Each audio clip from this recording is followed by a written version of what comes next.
Okay, आज अपने एक नया टॉपिक स्टार्ट करने वाले हैं, न्यू पार्ट ऑफ स्पीच।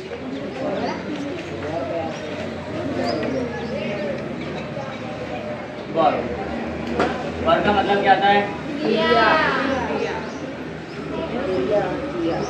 चलो तो कौन बताएगा इसकी डेफिनेशन?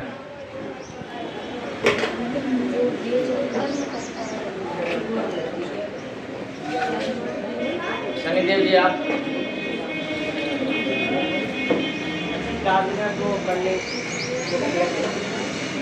आगे।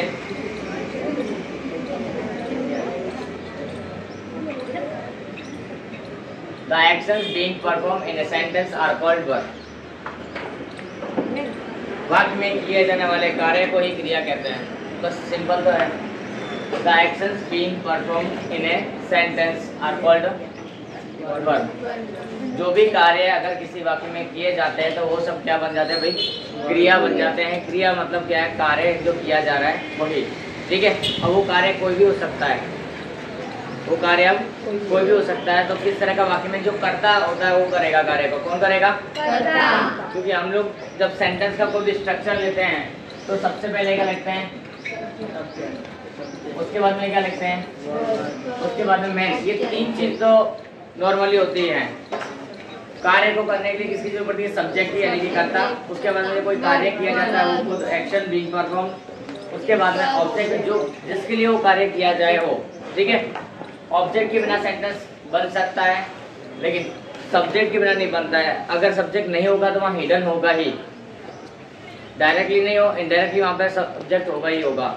Without subject work can not be perform, यानी कि बिना कर्ता के कार्य को किया जा सकता नहीं है, वहाँ पर लिखा जा सकता नहीं है। तो हिडन हो सकता है, इनडायरेक्टली उसका यूज़ किया जा सकता है, लेकिन होगा सही, ठीक है। तो यहाँ पर एग्जाम डेफिनेशन पहले बस सिंपल पहले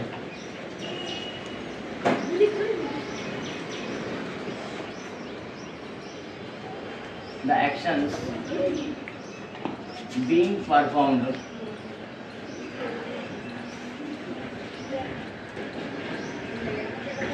in a sentence are called verb. Okay, ये एक सिंपल का मीनिंग हो गया किसका? वर्ब का, ठीक है। कोई भी कार्य है वाक्य में जो किया जाने वाला है उसको हम क्या कह सकते हैं? वर्ब कह सकते हैं। अब दूसरा, अगर इसका डेफिनेशन लिखना पूरा ढंग से तो क्या हो सकता है वो देखो।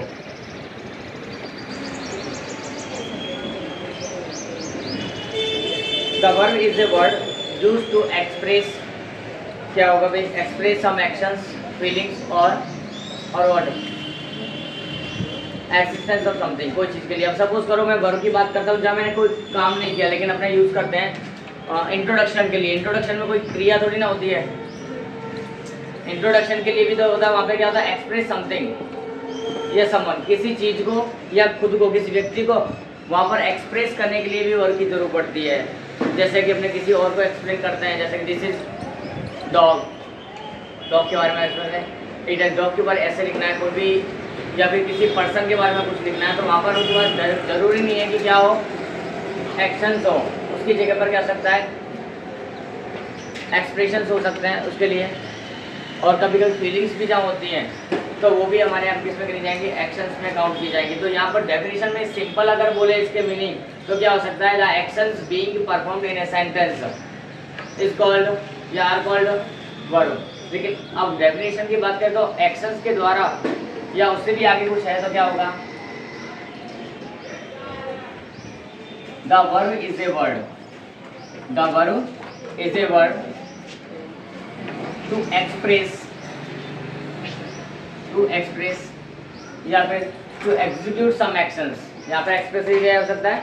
एग्जीक्यूट, यानी कोई कार्य को करने के लिए। सम एक्शंस, फीलिंग्स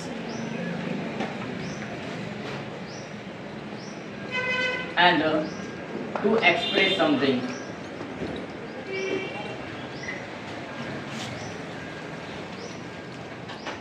ओके, तो ये भी क्या होगा?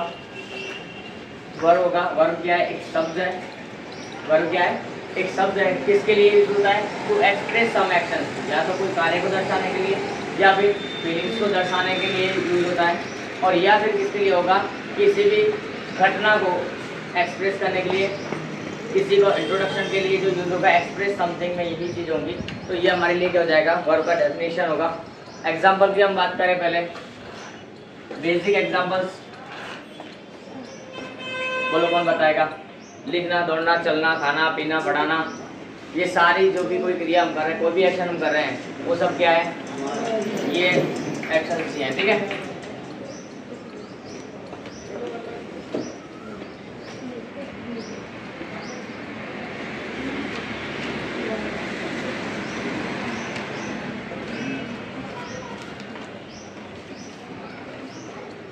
ये सब क्या है अभी? अब तो बहुत सारी है, तो लिस्ट नहीं लिख रहे, यहाँ पे अपने 2-4 के एग्जाम्पल देख लेते हैं, ठीक है। और सेंटेंस देखने हो तो इसके कौन बनाएगा? कोई भी सेंटेंस रखो, क्योंकि बिना कोई वर्ब के तो कोई सेंटेंस पूरा होगा नहीं। चलो कौन बताएगा? सेंटेंस कौन बोलेगा? रोहन। आई एम राइटिंग, ओके, सही है कि नहीं है भाई?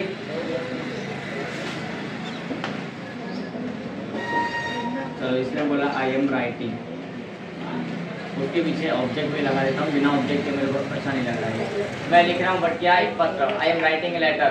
तो यहाँ पर क्रिया क्या हुई? क्रिया तो ये हुई है, किसकी क्रिया कर रहा है? ये लिखने का काम कर रहा है, तो उसको क्या बोलेंगे? क्रिया कहेंगे। दूसरा कोई सेंटेंस है तो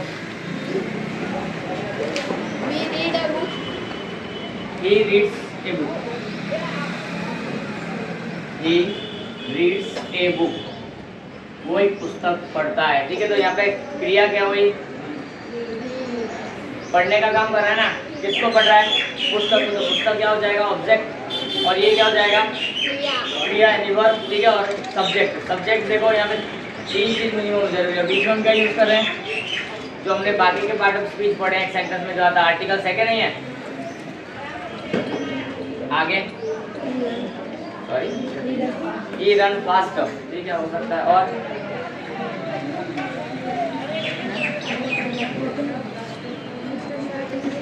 अब एक सेंटेंस मैं लिख रहा हूँ,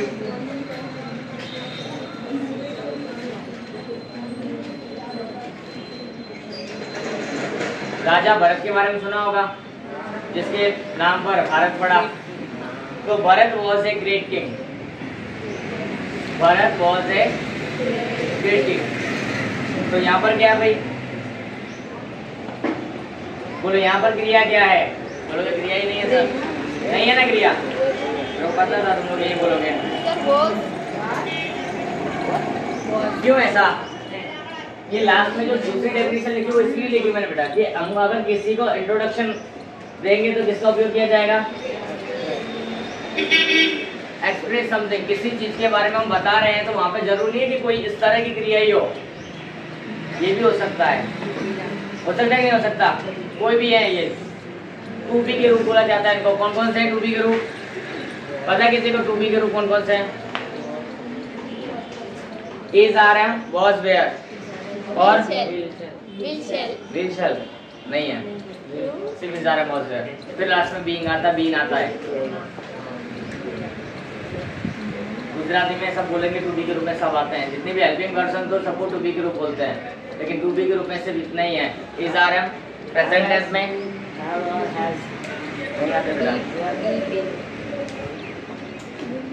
ओके। चलो चौथा नंबर और कोई बोलेगा? यस, आई एम, ऐसा होता है कोई सेंटेंस?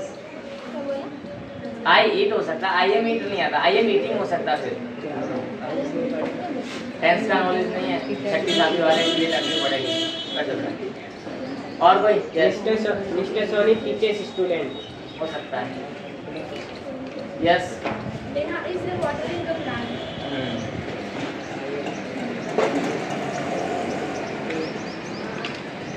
They are doctors. मेरे को सिंपल चाहिए था। आर है कि नहीं? यहाँ पर कौन सा रूप है टू बी का? किसके लिए यूज हुआ है? Express something. ये तो सबको पता है कि भाई एक्शंस हो रहे हैं, एक्शंस को तुरंत पहचान देंगे, सारे एक्शंस लिखें, बट जहाँ एक्शंस नहीं है वहाँ क्या होगा? वहाँ भी तो होना चाहिए हेल्पिंग वर्ब। तो वही हमारे लिए वर्ब बनकर आती है। अब वर्ब्स के टाइप के ऊपर चलेंगे तो पता चलेगा कि ये क्यों लिखा हमने, क्या ये वर्ब्स के टाइप में आता है कहीं या नहीं आता। ठीक है, तो ये अपना बेसिक कंसेप्ट है किसका? अभी तो वर्ब का। अब वर्ब्स के टाइप देख लेते हैं।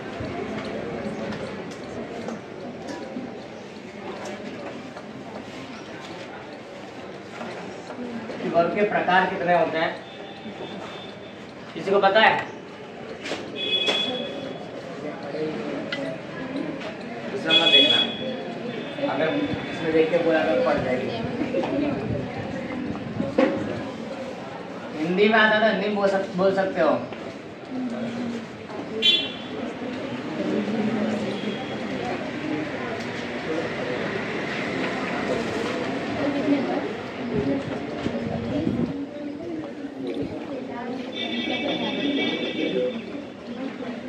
दो ये बेटा, फिर उसके बाद में अलग अलग भाग पड़ेगी, अलग है मेन वर्ब और हेल्पिंग वर्ब्स।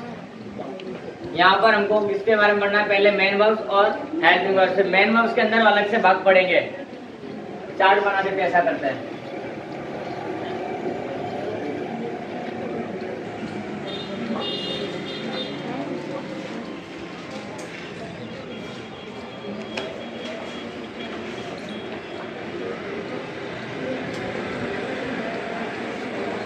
कितने भाग हो गए? मुख्य दो भागों में बांट देते। अब ये मेन वर्ब्स जो होती है इसको अलग से भागों में बांटना है। कैसे? फाइनाइट और इनफाइनाइट वर्ब्स। इनफिनाइट जिसको बोलते हैं बस, ठीक है। तो दो भाग इनके पड़ जाएंगे और उसके बाद में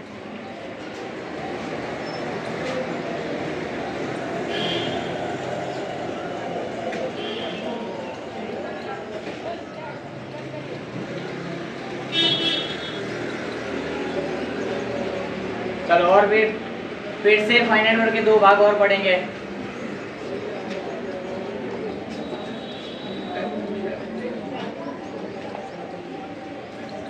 कौन कौन सी? सकर्मक और अकर्मक क्रिया। हिंदी में अगर हम डायरेक्ट पढ़ते हो तो यही भाग आते हैं। क्रिया के मुख्य दो प्रकार है, सकर्मक और अकर्मक क्रिया आते हैं, लेकिन उससे पहले ये चीजें हिंदी में नहीं है। ट्रांजिटिव और इंट्रांजिटिव वर्ब्स।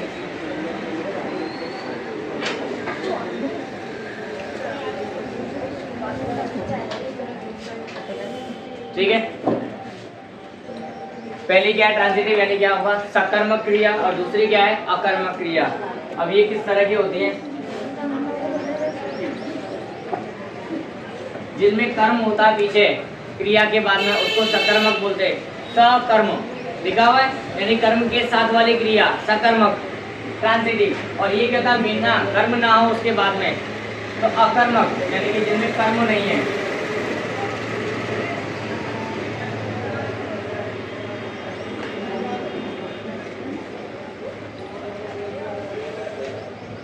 ये क्रिया के प्रकार हैं।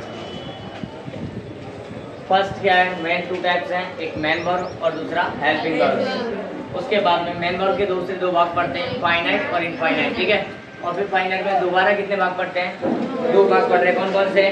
ट्रांजिटिव और इंट्रांजिटिव। ठीक है, अब हेल्पिंग वर्ब्स के दो पार्ट्स, मतलब एक साइड का खत्म हुआ, दूसरी साइड चालू हो गया ना।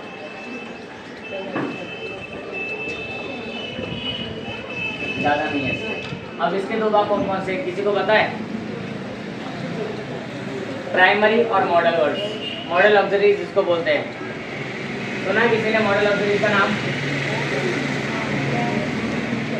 किरण जी आप बताइए। मॉडल वर्ड्स 13 बेटा, मैंने तुमको बार बार बोला जाता है इसके बारे में कि मॉडल्स कितने हैं? 13 मॉडल्स हैं। उनको हेल्पिंग वर्ब्स की कैटेगरी में लिया जाता है। किसकी कैटेगरी में लिया जाता है? Helping verb. तो ये ध्यान रखो, यहाँ पर इसके दो भाग पड़ते हैं। एक तो है प्राइमरी, कैसे होती है भाई? प्राइमरी। दूसरी कौन सी होती है? Okay, modal verbs. क्लियर है इतना? प्राइमरी और दूसरी क्या हो सकता है? मॉडल। और हेल्पिंग वर्ब्स को हेल्पिंग वर्ब्स नॉर्मल लैंग्वेज में बोलते हैं, बाकी इनका दूसरा नाम क्या है? ऑक्सिलरी। ऑक्सिलरी, हाँ। हेल्पिंग वर्ब्स अपने जब पढ़े तो ही बोलते हैं, बाकी कोई भी तुमको इनको हेल्पिंग वर्ब नहीं बोलेगा, क्या बोलेगा भाई इनको? ऑक्सिलरी।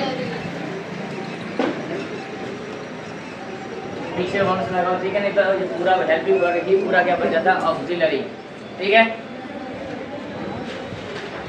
और उसके बाद में अभी एक और वर्ब का टाइप बाकी है, चलो कौन बताएगा? एक और टाइप कोई बताया किसी को?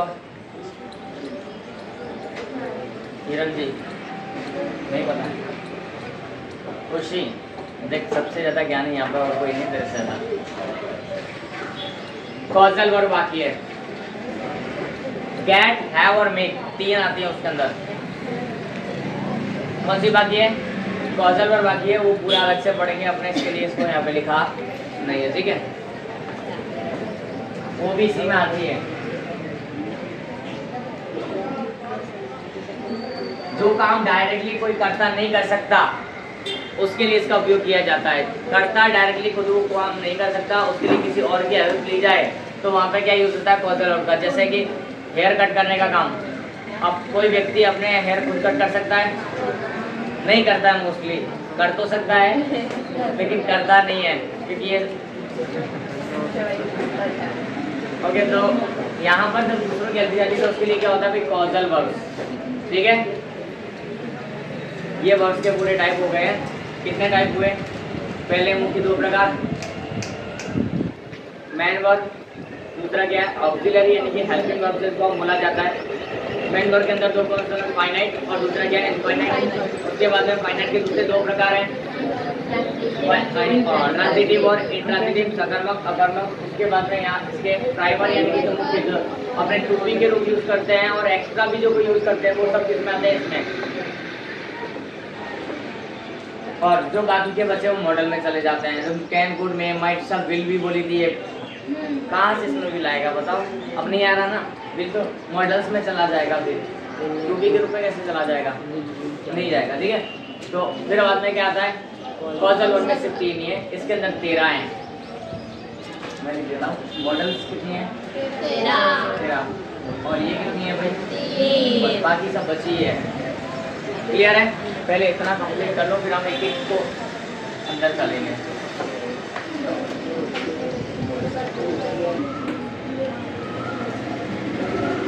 चलो हम एक एक करके टाइप लेंगे। हम टाइप्स ऑफ वर्ब में पहले कौन सा टाइप देने वाले हैं?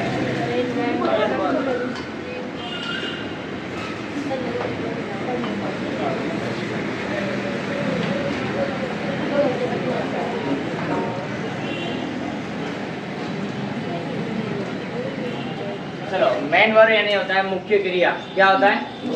जो भी सेंटेंस होता है उसके अंदर दो प्रकार की क्रिया एक साथ में यूज कर सकते हैं हम, एक सहायक क्रिया और दूसरी मुख्य क्रिया। तो हम पहले किसके बारे में स्टडी करने वाले हैं? मुख्य क्रिया यानी कि main verb.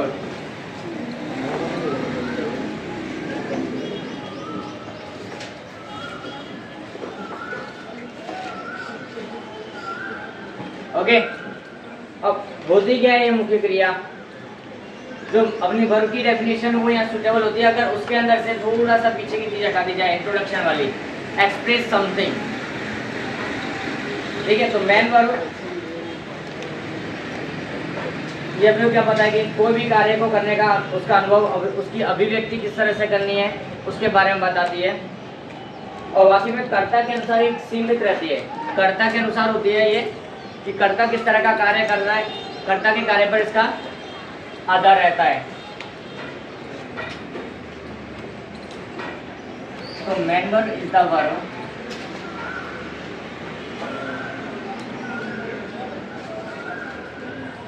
which express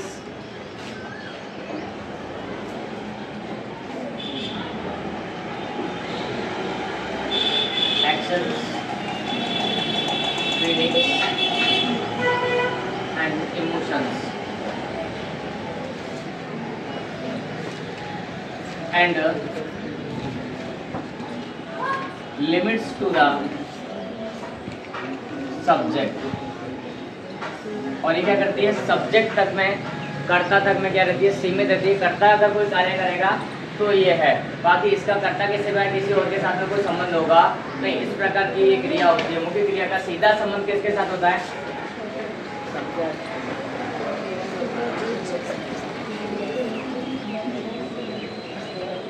it is directly related with what? Subject, यानी कि कर्ता है उसके साथ में ये सीधी संबंधित होती है, सीधी जुड़ी होती है। अगर कर्ता कुछ भी चेंजेस करेगा तो इसमें भी चेंजेस होने की संभावना है अकॉर्डिंग टू द टेंस। कर्ता जैसे चेंज हो रहा है, अगर सिंगुलर है तो सिंगुलर वाली, और उसके बाद अगर प्लूरल में जा रहा था प्लूरल में, फिर टेंस होता तो टेंस के बेस पर भी ये चेंज होगी। तो खास अपने को ध्यान रखना है कि डायरेक्टली किसके साथ में संबंध होती है? कर्ता के साथ में। और इसके स्वरूप कितने होते हैं? तो मेन वर्ग के मुख्य 5 स्वरूप होते हैं। 3 तो तुम लोग जनरली पढ़ते हो, वो चौथा 5 रेगुलर में नहीं, उनको हम अलग तरह से पढ़ते हैं, तो मैं बता रहा हूँ।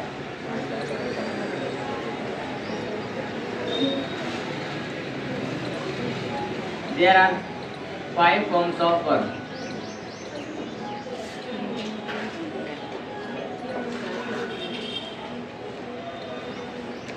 हमने पहले मेन जो लिखेंगे 2D का रूप जिसको बोलेंगे हमने V1, V2, V3 तक तो हमने पढ़ते ही नॉर्मली। V4 और V5 में क्या आता है? ING और ES, S के ES लगते हैं वो, तो उनको हमने क्या नाम दिया यहाँ पर? V4 और V5, वो यही है, लेकिन उनको डायरेक्टली नहीं लिखा जाता V4 और V5 के जैसे। ठीक है, तो सपोज करते हैं हम यहाँ पर लिखते हैं राइट। क्या लिखते हैं? राइट लिखा बेटा, 2 मिनट के लिए बोलता।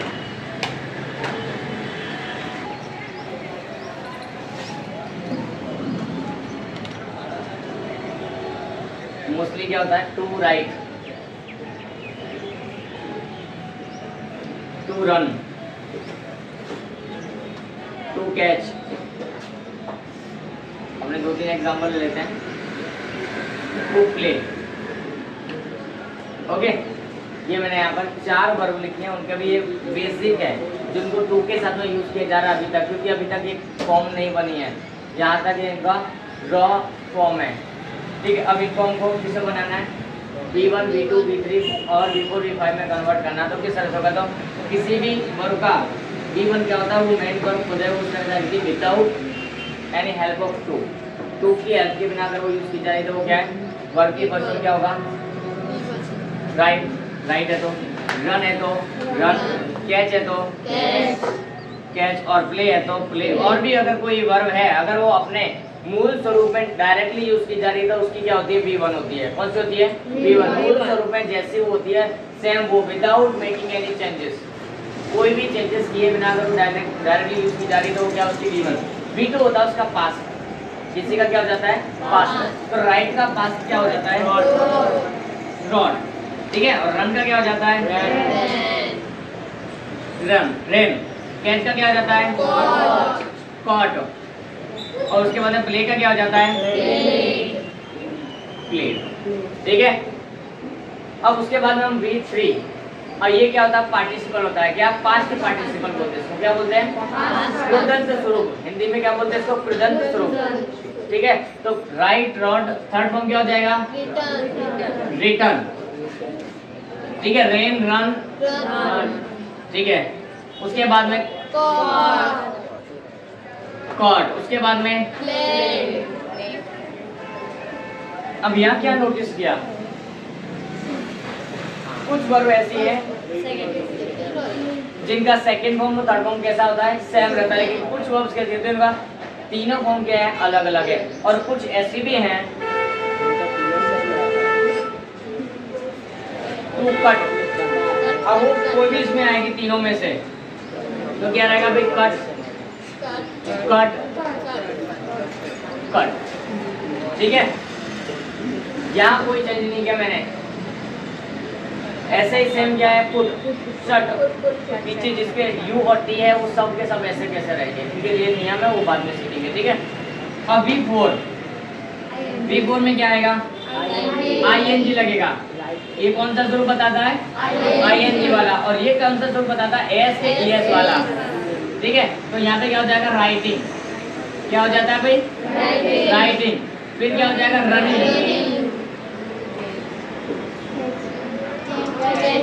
कैचिंग,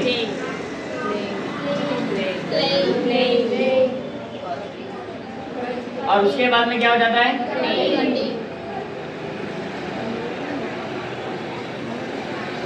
क्लियर है? अब बात करते हैं फिफ्थ फॉर्म में। इसमें क्या होता है? वर्ब की फर्स्ट फॉर्म में एस या ES लग जाता है, तो राइट का क्या हो जाएगा भाई? ई तो ऑलरेडी है, ये खाली एस लगाना है, राइट्स।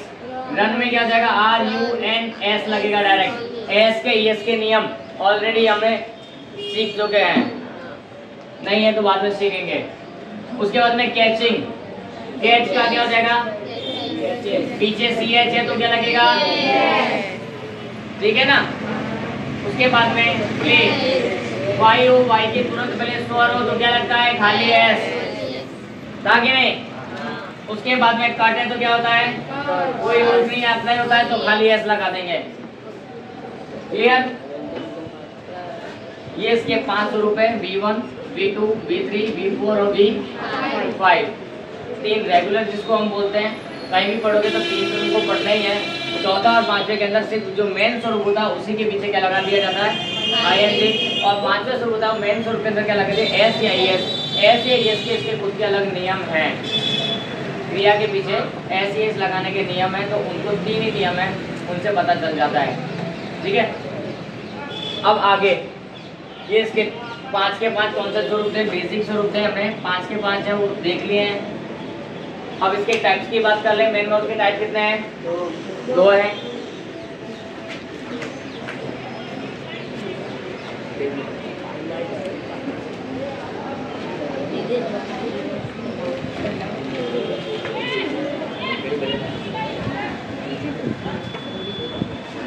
ओके, पहला कौन सा उसमें से?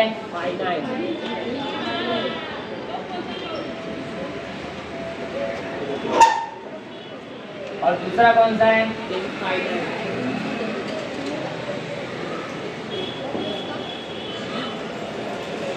ठीक है, एक है निश्चित क्रिया और दूसरी है क्या? अनिश्चित क्रिया। अब हम किसके बारे में पढ़ेंगे पहले? चलो, ये कैसी क्रिया होती है? चलो इसके बारे में किसी को कुछ बताओ। किसी को कोई आइडिया है? निश्चित निश्चित क्रियाएं जो होती हैं, जो क्रियाएं अपने आप को वचन, काल और कर्ता के अनुसार परिवर्तित कर सके, पुरुष के अनुसार परिवर्तित कर सकती है, ऐसी क्रिया को हम क्या बोलते हैं? Finite verbs. जो अपने आप को क्या करती हैं? वचन, काल और पुरुष के अनुसार, यानी कि प्रथम पुरुष, मध्यम पुरुष, उत्तम पुरुष जैसे संस्कृत और हिंदी में होते हैं। यहाँ पर कौन से होते हैं? First person, second person, third person. क्या होते हैं? पर्सन होते हैं। मैंने प्रोनाउंस पढ़ाया था तब दिखाए थे, I, V, U दे के अंदर। ये फर्स्ट पर्सन में, ये सेकंड पर्सन में सिर्फ एक ही आता है, U, और बाकी सब कहाँ जाते हैं? थर्ड पर्सन में। I और V first person, U second person और थर्ड पर्सन। लेकिन इनकी पूरी फैमिली याद रखनी है। पूरी फैमिली सेकंड पर्सन में गिनी जाएगी U की, और I और V की पूरी फैमिली किस में गिनी जाएगी? अब लोग इनकी भी फैमिली कौन सी होती है? मैंने पूरी लिखाई थी बिग टेबल, टेबल के साथ में इनकी पूरी फैमिली का ये, सो वो हम बाद में देख लेंगे। ओके, फाइनाइट वर्ब क्या होती है? वचन, काल और पुरुष के अनुसार अपने आप को परिवर्तित कर लेती है, अपने आप को चेंज कर लेती है। ठीक है,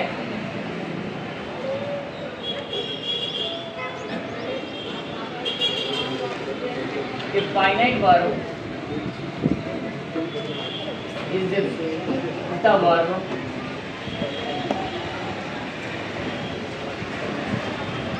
which changes itself according to the word number यानी कि वचन, tense यानी कि काल, एंड पर्सन यानी कि पुरुष। फाइनाइट वर्ब इस तरह की वर्ब है जो अपने आप को चेंजेस कर लेती है, किसके अनुसार? नंबर के अनुसार, टेंस के अनुसार, काल के अनुसार, और तीसरी पर्सन के अनुसार। ठीक है, ये अपनी इसकी डेफिनेशन हो गई कि फाइनाइट वर्ब किसको कहेंगे हम। क्लियर है इतना? अपने आप को जो चेंज कर लेती है जब जरूरत हो उसके अनुसार, टेंस हो तो टेंस के अनुसार चेंज करेगी। और ये बता दी देखो ये चेंज कर रही है अपने आप को, ये मेन वर्ब भी तो है। और ये मेन वर्ब में भी कौन सी फाइनाइट वर्ब्स के एग्जांपल है। किसके हैं ये? फाइनाइट वर्ब्स के एग्जांपल है कि ये अगर इस टेंस में प्रेजेंट भी यूज हो रही है तो प्रेजेंट में इस तरह का सिंपल प्रेजेंट टेंस में या तो ये या तो देखो चेंज हो गया। सिंपल प्रेजेंट में भी अपने दोनों स्वरूप में अलग अलग हो सकती है वचन के अनुसार। अगर बहुवचन है तो ये और एक वचन है तो ये। ठीक है, सिंपल प्रेजेंट टेंस में। कंटिन्यूअस की बात करते हैं तो कंटिन्यूअस में कौन सी आ जाती है? आदि में आती है। कंटिन्यूअस में आईएनजी वाली आ जाती है। परफेक्ट में कौन सी आ जाती है? ये। और पास्ट में कौन सी आ जाती है? ये। ठीक है, तो ये अपने आप को बदलती रहती है। किसके अनुसार बदलती है भाई? नंबर के अनुसार, यानी वचन के अनुसार, टेंस यानी काल के अनुसार बदलती है, और पुरुष के अनुसार भी बदलती है। तो उसको हम क्या कहेंगे? Finite verb. ठीक है, एग्जाम्पल देखिए इसके दो।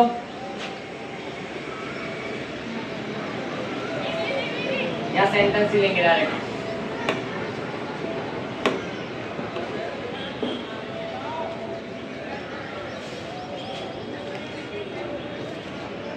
I teach you English grammar. I teach you English grammar. ठीक है कि नहीं इसमें? अब यहाँ पर मैं दूसरा सेंटेंस देता हूँ। She teaches maths. क्रिया क्या है भाई? टीच है क्या? टीच। लेकिन ये जैसे ही तुम्हारा ये बदला, कौन? पर्सन। टेंस वही रखा है मैंने, लेकिन क्या बदला? पर्सन चेंज हुआ। ये फर्स्ट पर्सन था और ये थर्ड पर्सन है, तो पर्सन के अनुसार चेंज हो गया। टीच था, टीच का क्या हो जाएगा? टीचेस हो गया। क्यों? क्योंकि पर्सन चेंज हुआ। टेंस चेंज नहीं हुआ, लेकिन पर्सन चेंज हुआ तो भी वो अपने आप को बदल लेती है। अगर मैं अब टेंस की बात करूँ, टेंस चेंज करता हूँ तो लिख दूंगा यहाँ पर mister Soni taught us English. Sorry.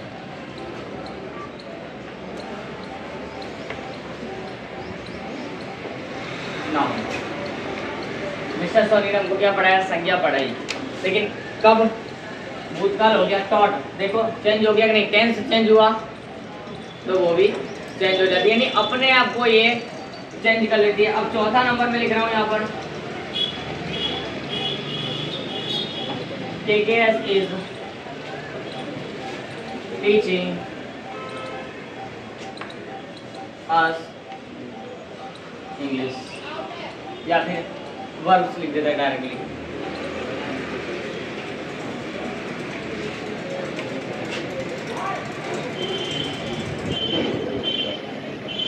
हो गया नहीं? अब देखो यहाँ टेंस दोबारा चेंज हुआ तो क्रिया अपना दूसरा उदाहरण कर लिया। पहले टीच, फिर टीचर्स भी बदला, फिर टॉट भी हुआ और फिर टीचिंग भी हुआ है। यानी कि अपने रूप क्या है? ये बदलते रह रही है क्रिया। तो ये क्या हुई? Finite verb. किसके अनुसार बदल रही है? कभी देखो पुरुष के अनुसार बदल रही है, यानी पर्सन के अनुसार चेंज कर रही है। ये टेंस चेंज हुआ, टॉट यानी पास्ट टेंस में पहुंच गई है। और उसके बाद में हम बात करें कि कंटिन्यूअस में, तो देखो अभी कंटिन्यूअस काम चालू है तो इस टीचिंग हो गई। यानी कि अपना स्वरूप है वो बदलती रहती है। किसके अनुसार? वचन यानी कि नंबर के अनुसार, दूसरा टेंस के अनुसार, और तीसरा पर्सन के अनुसार। अगर ये तीनों स्वरूप में अपना स्वरूप बदल सकती है, फॉर्म्स बदल सकती है, तो उसको क्या बोलेंगे? Finite verb. क्या बोलेंगे? Finite verb. क्लियर है? चलिए आगे थोड़ा सा और। अब इस फाइनाइट वर्ब को भी हम कितने भागों में बांट सकते हैं? दो भागों में बांट सकते हैं। ठीक है, ट्रांजिटिव और इंट्रांजिटिव। पहले इतना देख लेते हैं, उसके बाद